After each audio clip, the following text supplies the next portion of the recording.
দেখেন এখন যেটা খেলা আছে আমি এটা নিয়ে ফোকাস করতেছি, সো চেষ্টা করবো এখানে ভালো খেলে যাতে আবার কামব্যাক করতে পারি, এটাই।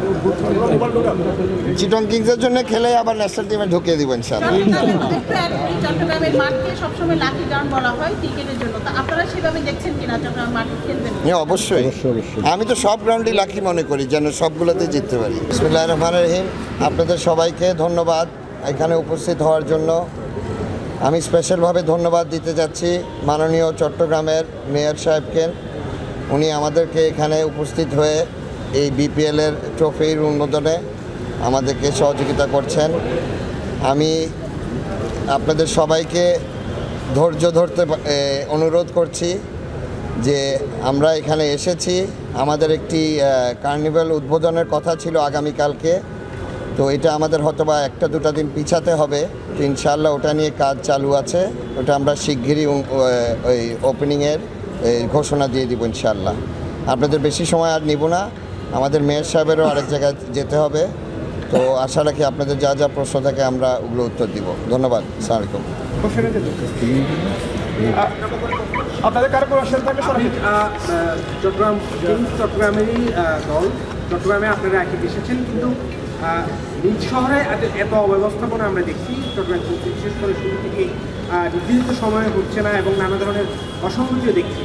তো সামনের দিনে চট্টগ্রাম পর্বে এই অসঙ্গতিগুলো আসলে আপনারাও দল হিসাবে কীভাবে কাটিয়ে উঠবেন এবং আপনাদের কোনো প্রচেষ্টা আছে কিনা, আর এই চট্টগ্রাম পর্বে আসলে আপনাদের লক্ষ্যটা কী থাকবে?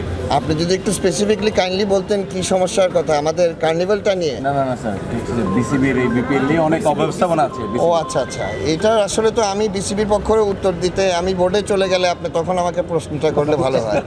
এছাড়া আমি এখানে উত্তর ওনাদের পক্ষ থেকে দিতে পারছি না।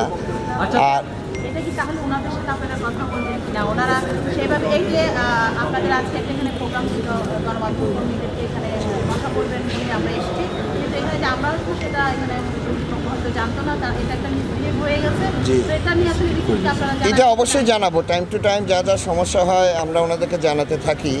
ওনারাও চেষ্টা করছেন সবগুলো সমাধান করা। আজকে যে আপনাদের সমস্যার কথা বলছেন আপনারা, এটা অবশ্যই আমি তাদের কাছে জানাবো, আর এটা নিয়ে তাদের বলনীয় কি আছে এটা গুরুত্বপূর্ণ শোনার।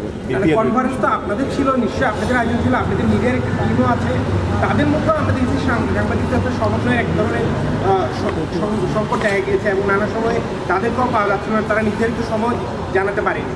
তো সামনের দিনে চট্টগ্রাম পর্বের আপনারা এই অসঙ্গতিগুলো কাটানোর কোনো কৌশল আপনারা আছে কিনা বা আপনাদের পরিকল্পনা আছে কিনা, আর চট্টগ্রাম পর্বে খেলা নিয়ে আপনাদের লক্ষ্যটা কী থাকবে?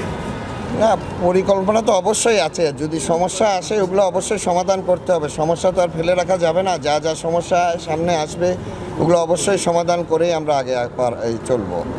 আর চট্টগ্রাম পর্বে খেলার ক্ষেত্রে যদি জিজ্ঞেস করেন, আমরা সিলেটে যেভাবে পারফর্ম করে এসেছি ওভাবেই আমরা হয়তো বা আরও বেটারভাবে ইনশাআল্লাহ চট্টগ্রামে আমরা পারফর্ম করবো। খেলার হার জিত আল্লাহর হাতে। আশা তো আপনি দোয়া করবেন আমি যেন 5টাই জিতে পারি। আপনাদের এই যে আয়োজনটি আরো সুন্দর করার জন্য আপনাদের ক্রিকেটের জন্য দেখা যায় যে অনেক স্কুল বা কলেজের যারা ক্রিকেট প্রেমী, চট্টগ্রামে বেশিরভাগ তরুণ এবং মানে কিশোররা ক্রিকেট প্রেমী, তারা টিকিটগুলো সহজভাবে পাওয়ার জন্য বা কোনো স্কুল কলেজগুলোতে এটা আসলে আমরা বোর্ডের সাথে আলাপ করেছি, আমাদেরও নিজেদেরও প্রচুর ডিমান্ড আছে টিকিটের জন্য। এখানে চিটং কিংসের ফ্যান্স প্রচুর আছে, ওভাবে আমাদের আপনার ধরেন মেয়র সাহেবের ওখানেও কিছু দিতে হবে, তো এগুলো আলোচনা আমরা ইমিডিয়েটলি শুরু করে দিয়েছি বাংলাদেশ ক্রিকেট বোর্ডের সাথে। এখন ওনাদের সাথে কিভাবে একটা আন্ডারস্ট্যান্ডিংয়ে আসবো এটার অপেক্ষায় আছে। আরেকটি বিষয় হচ্ছে চিটং কিংস প্রথমেই সাকিব আল হাসানকে নেয়, পরে মঈন আলী সহ বেশ কিছু প্লেয়ার, দেশি এবং বিদেশি প্লেয়ার আমরা দেখতে পাই, কিন্তু পরবর্তী তারা খেলতে আসতে পারে না, সেটার কারণ কি? এটা আসলে চিটং কিংসের দুর্ভাগ্য, 3টা এত বড় বড় অলরাউন্ডার আমরা পেলাম না, কিন্তু তারপরেও আমরা আল্লাহর রহমতে যেভাবে পারফর্ম করছি, ওনাদের অভাবটা তো থাকবেনই, কিন্তু তারপরেও তো জীবন তো আগিয়ে নিতে হবে।